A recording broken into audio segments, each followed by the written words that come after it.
عشق کی راہ پر چلتے ہوئے جب کوئی طالب اپنے مطلوب حقیقی تک پہنچنا چاہتا ہے تو مشکلات سے امتحان لیا جاتا ہے اس کا۔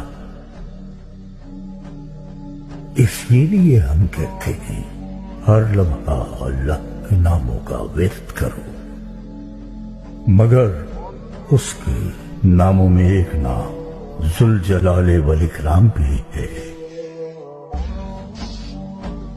یہ اس لیے ہے کہ جو اس کا جمال دیکھ لے وہ اس کے الوہی حسن میں مست ہو جاتا ہے، مگر وہ پہلے قہر، ظلم اور جلال دکھاتا ہے۔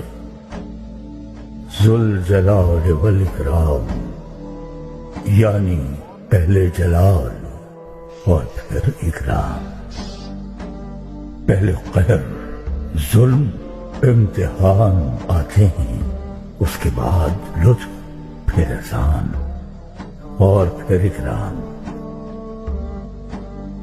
کیا سبب ہے اس کا کہ وہ پہلے جلال اور پھر اکرام ظاہر کرتا ہے؟